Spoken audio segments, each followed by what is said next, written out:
Hola, ¿cómo les va?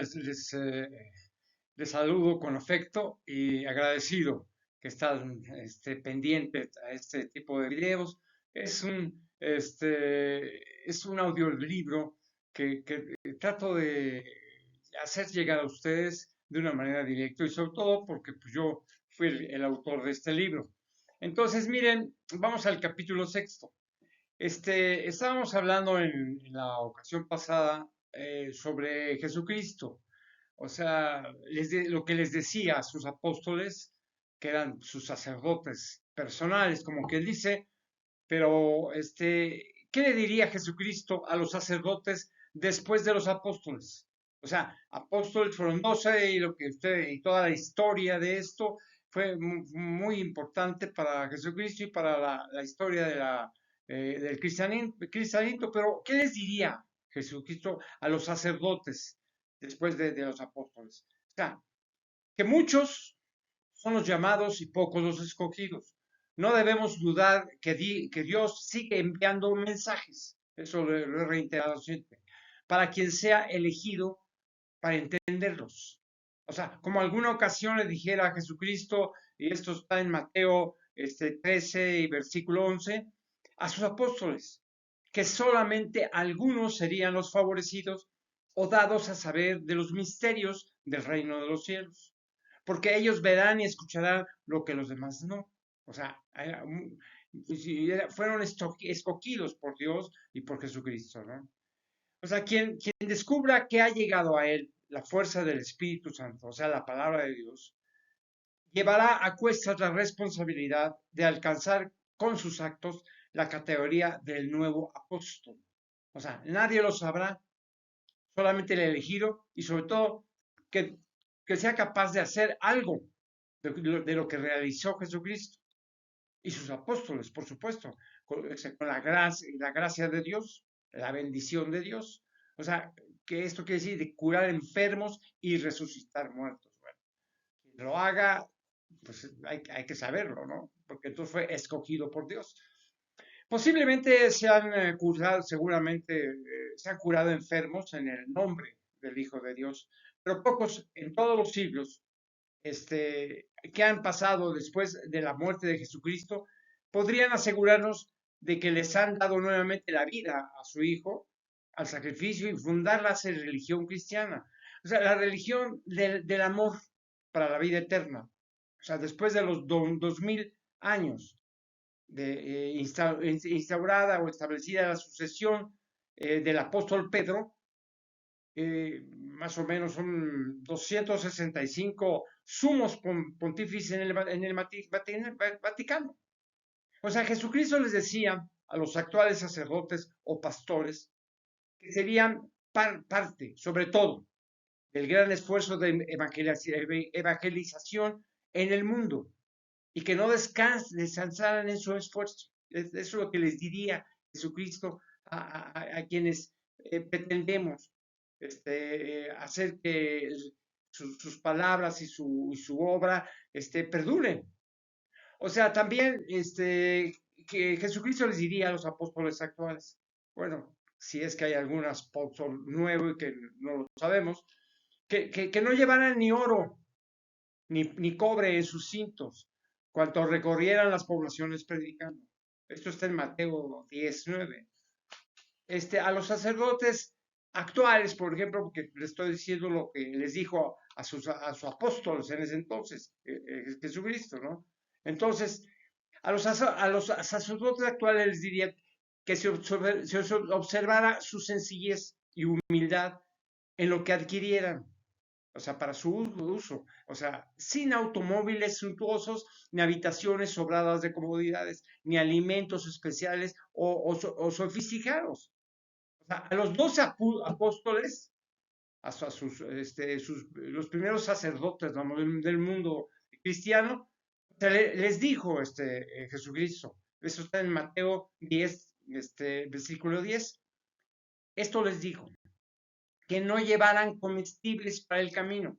O sea, esto quería decir que su alimentación sería lo que bondadosamente les dieran los demás, o sea, como una limosna de buena fe, ni dos túnicas, ni zapatos, ni bordón. O sea, se trataba de un bastón con punta de hueso con mayor altura a la del hombre. No lo permitió realmente Jesucristo.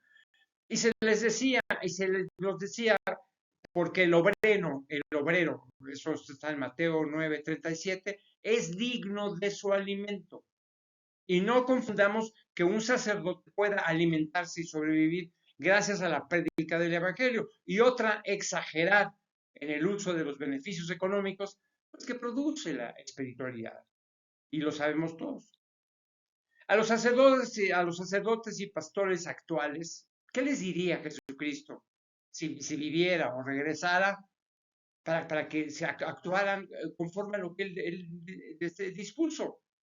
O sea, entonces Jesucristo les diría, si viniera, aliméntense de la caridad de los cristianos, sobre todo creyentes del lugar en donde prediquen, o cerca de la iglesia en donde sean responsables, aceptando la comida que les ofrezcan. Usen una sola vestimenta de acuerdo a sus formatos, a su moda y lo que ustedes quieran. Posiblemente una muda más y no utilizar diferentes vestimentas para los diferentes acontecimientos, o sea, ya sean sociales o políticos, como se usan en la época actual. O sea, del principio del nuevo milenio en la religión católica, que puede ser la más representativa de lo que pidió Jesucristo. O sea, pero que no se justifican, ni derroches ni privilegios que el Hijo de Dios no tuvo. Él dio la muestra de sencillez y humildad más grande jamás imaginada para el valor de su presencia, por lo que se justifica que lo imitemos. O sea, debemos ser dignos de su memoria. O sea, desde el obispo de Roma, el Papa, pues, hasta el más sencillo de los sacerdotes. Los patrones de otras regiones, a pesar de ser cristianos también, como la católica, llevan una vida como cualquier otro creyente, con familia integrada, aunque con alta vocación y espiritual. En el caso, por ejemplo, de los zapatos, es inevitable usarlos por el tipo de caminos de la era moderna, pero tampoco que sean, o sea, de mejor calidad, ni de una cantidad tal que sobresalgan de dos hasta que se deterioren. O sea, esa es parte de la humildad, la sencillez. O sea, en cuanto al bordón, solamente lo usan en la religión católica, sobre todo el cardenales y posiblemente los demás jerarcas y en ocasiones determinadas.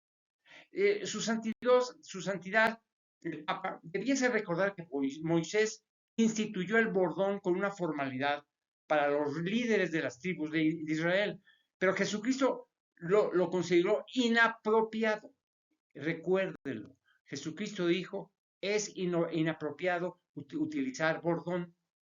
O sea, por tener un significado de supremacía contrario a la humildad que debían mostrar los sacerdotes, los servidores del Evangelio de Dios y de Jesucristo. Ahora, Jesucristo dijo a sus 12 apóstoles, eso está en Mateo 10, versículo 11, les dijo que buscaran lugares dignos para predicar el Evangelio y que se quedaran ahí hasta que se retiraran. O sea, ¿qué les podría decir Jesucristo a los sacerdotes actuales? En estos tiempos ya no es necesario ir de casa en casa para quedarse en la más digna. O sea, se dan los casos y propagar el Evangelio. Los templos de oración es el camino masivo. O sea, para hacerlo. Sin embargo, evitarán entrar a una casa en donde sean rechazados o rechazadas la existencia de Dios o de Jesucristo. O sea, sin posibilidad alguna de convertirlos al cristianismo. O sea, también les dijo Jesucristo a sus 12 apóstoles, cuando entren a una casa, sacúdenla. Si la casa es digna, la paz, o más bien salúdenla. O sea, no se saquen, perdón. O sea, cuando entren a una casa, les den su saludo a ellos, muy atentos. Si la casa es digna, la paz vendrá sobre ella. Si no lo fuese, se volverá hacia ustedes. O sea, esto está en Mateo 10, 12 hasta 13. Jesucristo les quiso decir que el lugar que visitaran fuese decente, serio y decoroso, o sea, con excelencia, que impere el respeto, ya que los apóstoles no podían arriesgarse a ser lastimados por sitios de maldad, o sea, por ello perderían la paz que llevan al enfrentarse a conflictos irremediables.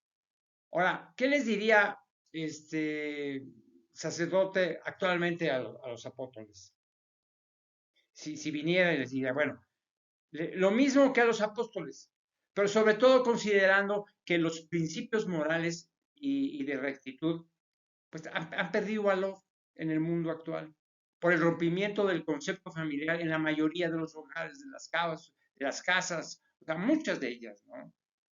Entonces, por ejemplo, en su tiempo, Jesucristo les dijo a sus 12 apóstoles, para que ustedes aprendamos, sobre todo los sacerdotes vigentes y todo, les dijo a los 12 apóstoles, si alguno no los recibiera, ni escuchara sus palabras, saldrán de esa casa o ciudad y sacudirán el polvo de sus pies. Esto está en Mateo 10, 14. Quería decirles que con toda humildad se retiraran, pero que no permitiesen llevarse consigo alguna parte de la maldad encontrada o del rechazo carente de bondad y misericordia. Ahora, ¿qué les diría entonces también Jesucristo a los sacerdotes actuales y a los pastores, o sea, del cristianismo? Y pienso que Jesucristo les pediría utilizar medios para hacer que acudieran voluntariamente a las iglesias, templos o centros de oración, para mostrarles el evangelio o utilizando también los cristianos activos, o sea, para traer a la casa de Dios a las ovejas perdidas que sean apoyadas y salvadas del pecado. Y esto va en relación a lo que Jesucristo les decía a sus 12 apóstoles. Les decía a sus 12 apóstoles, miren, que fueran prudentes y sencillos. Esto está en Mateo 10, 16, porque estarían en peligro de ser azotados y rechazados. O sea, algo profético, porque a él se lo hicieron posteriormente, ¿no? Y que el Espíritu Santo hablaría por ellos. Esto lo van a encontrar en Mateo 10, del 16 al 20. Miren, el ser prudentes y sencillos, que está, está en Mateo 10, 16. Perdón, el ser prudentes y sencillos debe seguir funcionando para todos los que deseamos que se conozca el evangelio y para los sacerdotes y pastores entregados a la prédica, aún más en el caso de los azotes o que el Espíritu Santo hable o muestre lo que se debe decir. En otras palabras, que la palabra de Dios pueda ser escuchada. En la actualidad debemos aceptar que desde los apóstoles, pues nadie ha podido probar que alguien tenga la gracia divina para ser elegido directamente por Dios. No en sueños, o sea, sino en mensajes aparentes sin poder ser creíbles, o que su manifestación sea razonable, o sea, coincidente y real, o sea, algo que no sea de gran importancia. Si demuestre que Dios está indicando algo que debe hacerse, o sea, que debe lograrse. Aquí solamente queda con fe entender al Espíritu Santo, o sea, la palabra de Dios, para cumplir con sus mandatos. Porque Él es el jefe de todo, de todos y de todos. Porque, o sea, no es lógico pensar que nuestro Creador se nos presente, pues, no sé, como Moisés, o que nos lo imaginemos simplemente por tan solo pensarlo sin tener pruebas para explicarlo. O sea, explicar que algo sucede para que cambiemos de rumbo espiritual. Y claro, no digamos el desearlo. O sea, pero todos deseamos ver a Dios o que Jesucristo venga ya por nosotros. O sea, no olvidemos que es el único que sabe el día del juicio final. Esto está en Mateo 24, versículo 36. Es nuestro creador, así lo dijo Jesucristo, y si algunos inventan adelantos, O sea, será quizás porque son adivinadores o egoístas, que no quieren morir y dejar al mundo como se encuentra. O quizás quieren ser los afortunados de recibir al Hijo de Dios. O sea, presenciar el gran evento, el más importante de la creación, imagínense nada más. Nuestro Creador tiene formas muy especiales para mostrar su presencia, por medio de las coincidencias o interrelaciones muy extrañas que deben tomarse en cuenta para interpretar lo que Dios quiere que cada uno de nosotros realice. O sea, por desgracia, no todos los que recibimos mensajes los captamos perdiéndonos en el tiempo. O sea, nos decía Jesucristo que era inevitable que los hermanos se enfrentaran con sus hermanos, los padres con los hijos y estos con sus padres, o sea, inclusive matándolos, así es. Esto está en Mateo 10:21, o sea, Mateo escuchó lo que dijo Jesucristo en ese entonces, por eso lo apuntó. Algo que por desgracia continúa sucediendo, y no precisamente por la difusión del cristianismo, sino es la parte interna del ser humano que está malévola y que no ha podido superarse. Por ejemplo,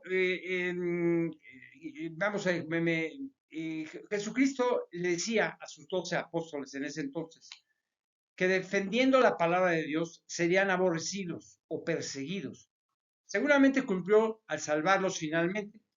Sin embargo, queda la duda de la interpretación de cuándo regresaría Jesucristo como Hijo del Hombre. Esto lo está en Mateo 10:23. Porque aquí, muchos cristianos podemos confundirnos. Creo que el Hijo de Dios quiso decirles que cuando Él resucitara, les demostraría la certeza del Evangelio y su regreso. O sea, repito, solamente Dios lo sabe. O sea, no es bueno inventar fechas que al final de todo, pues termina siendo una mentira. O sea, les aclaró, más bien, Jesucristo les aclaró a los apóstoles que él como hijo de Dios no era superior a su Padre, ni ellos eran superiores a este. Esto está en Mateo 10:24 y Juan también 13:16. Con esto Jesucristo estableció que a sus primeros sacerdotes y a los que ellos nombraran les alcanzaría la potestad o el poder de realizar milagros. O aún por ello, jamás serían superiores a su maestro. O sea, Jesucristo era el maestro. Aún más, cada sanación o resurrección debía ser en el nombre del Hijo de Dios. Eso es muy importante. Si alguien es escogido y todo, tiene que hacerlo en el nombre de Jesucristo. No por él, sino por el nombre de Jesucristo voy a hacer un milagro, por así decirlo, ¿no? Si no, no funciona. Así lo dijo Jesucristo.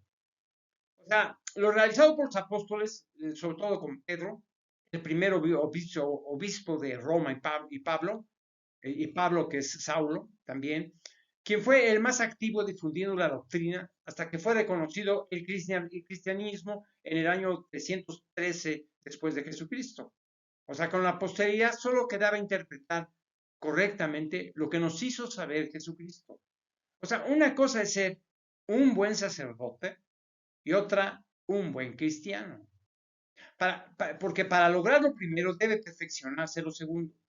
En una evaluación íntima de nuestros actos, sin el acto de la fe, el respeto y práctica de los mandamientos, o sea, no se puede en ningún momento aspirar a servir a Dios. Ser un buen sacerdote es aplicar para sí mismo lo que Jesucristo pidió a los apóstoles, o sea, lo que implica un alto grado de humildad y sencillez en sus actos y un espíritu combativo, o sea, para defender el contenido del Evangelio, convirtiendo a los cristianos por denominación en buenos cristianos, o sea, con la capacidad del convencimiento que solo se produce en conocimientos, cultura, conceptos, da causa, madurez y correcta interpretación como asimilación de la palabra de Dios. Eso les digo a los sacerdotes actuantes. Solamente así se podrá esperar convencer a los cristianos o a los que en apariencia lo son, medio creyentes, medio ateos, medio cristianos, para hacer de todos ellos buenos cristianos. O sea, no con los llamados ejércitos de la salvación que se han desviado del origen mismo del Nuevo Testamento. O sea, no, formar sí ejércitos de sacerdotes, no de la guerra, sino del amor, que es el prototipo de Jesucristo. Son muchos los que están y pocos los que son. Eso es algo definitivo, ¿no?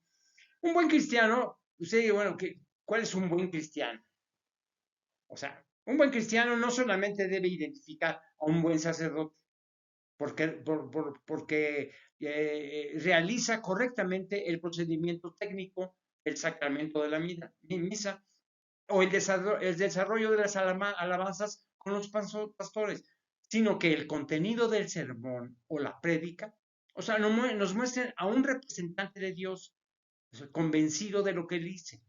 O sea, un sacerdote debe ser combativo en la crítica de las ovejas descarriadas. O sea, no regionalizar el evangelio dirigiéndolo a los problemas sociales, económicos o políticos de las comunidades, ni de manifestarse opiniones de lo que sucede en otros países en sus formas de organizarse. Solamente cuando esté de por medio la moral, la salud o los principios espirituales de vida, respeto y amor entre todos, porque lo que nos dijo Jesucristo, y yo no lo estoy inventando, o sea, lo dijo Jesucristo, o sea, no tiene nada que ver con las democracias, ni con las finanzas públicas, menos aún con los que hagan o dejen de hacer los gobernantes. O sea, debemos solo apoyar y exponer nuestros conceptos en defensa de la libertad, el respeto a la vida y los principios del cristianismo y la palabra de Dios. Eso deben hacerse los sacerdotes los que son promotores de la fe de Dios y Jesucristo. Bien, el contenido del Evangelio debe interpretarse de dos formas. Como un hecho histórico de la vida, muerte y doctrina de Jesucristo, desde su nacimiento hasta su crucifixión, los hechos y testimonios reales que se experimentaron en su paso por la vida como Hijo del Hombre. O sea, y además como un hecho divino por el contenido de la palabra de Dios en la voz de Jesucristo. O sea, lo que mencionó Jesucristo, lo que instruyó o lo que mandó, así como lo que profetizó además Jesucristo. Es importante. O sea, no olvidemos que cristianos son todos aquellos que tienen fe y amor al Evangelio, o sea, a Jesucristo, o sea, a Dios. Pues cada uno por separado. Primero a Dios y a su palabra, o al Espíritu Santo, que es lo mismo, y después pues, a su Hijo Jesucristo, por supuesto. No olvidemos que cristianos son todos aquellos que tienen fe y amor en el mismo, a pesar de pertenecer a diferentes religiones, siempre y cuando el centro de su fe se encuentre en la figura de Jesucristo. No, vamos a ser reales. No olvidemos también que el cristianismo es un conjunto de religiones como el catolicismo, el protestantismo, los evangelistas, los ortodoxos, los metodistas, etcétera, ¿no? Fundados en la persona y las enseñanzas del Hijo de Dios. Aunque su base original se encuentre en Roma, con el sucesor de apóstol Pedro.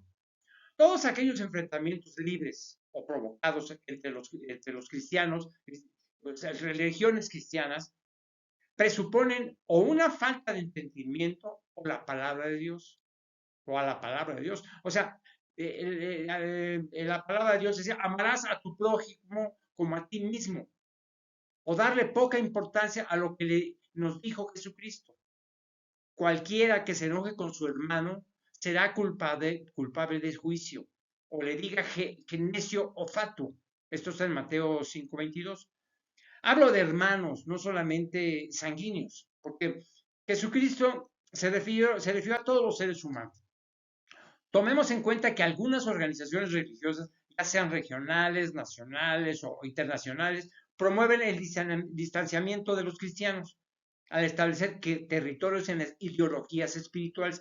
Un caso muy claro es el de Irlanda, por ejemplo, o en México, en donde vemos casas que anuncian, somos una familia católica, rechazando a quienes también son cristianos y que por ignorancia, sobre todo en las zonas rurales, les llaman los aleluyos, imagínense nada más, por aquello de las alabanzas y los cánticos, que yo lo entienda. O sea, pocas religiones que adoran, por ejemplo, a Alá o al Corán, llaman a una puerta para difundir sus creencias. Aún así, como buenos cristianos, debemos atenderlos con cortesía y amor, o sea, de hermanos. O sea, Dios creador es para todos y es único. Lo que sucede es que muchos no lo identifican como Padre de Jesucristo. Es la única diferencia. O sea, Dios es el Padre de Jesucristo. No inventemos dioses por todos lados. Existen campañas que debiesen ser eliminadas. Primero por los católicos promovidos por su santidad papal y después por los responsables de la organización interna del manejo de la cristiandad, o sea, por cada país, a través de la prédica de los sacerdotes o pastores. O sea, sería entonces importante que cada sacerdote o pastor de la cristiandad les explicara a los fieles que cada uno es libre de acudir al templo o iglesia de oración de su preferencia, sin distingos ni recriminaciones, porque en cualquiera de estos lugares encontrarán a Dios.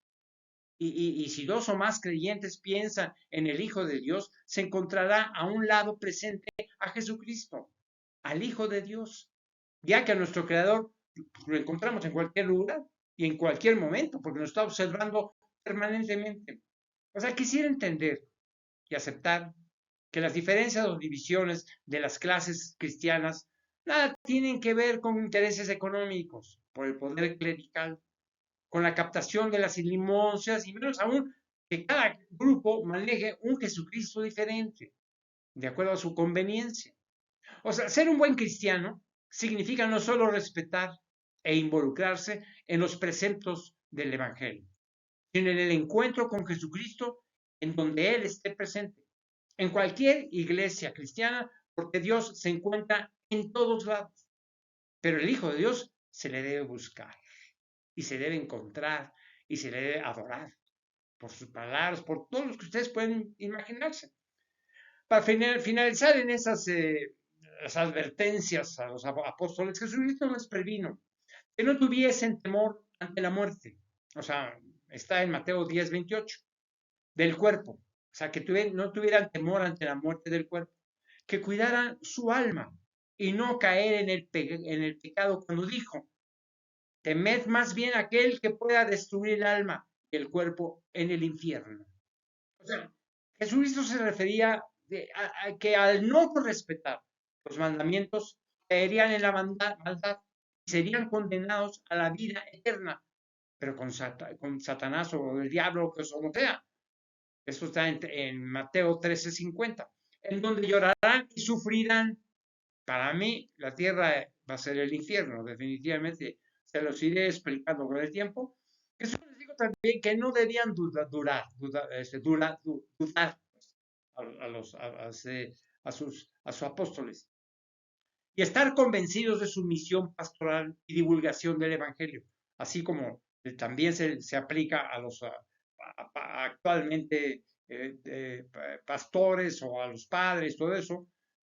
Así que dirían a todos los hombres que eran creyentes y estaban dispuestos al sacrificio, o sea, al sacrificio para continuar manifestando su amor a Dios y a su Maestro, que debían mencionarlos como algo natural e inacabable. Si no lo hicieran, esto quiere decir confesándolo delante de los hombres, esto está en Mateo 10:32, Jesucristo tampoco lo haría con su Padre.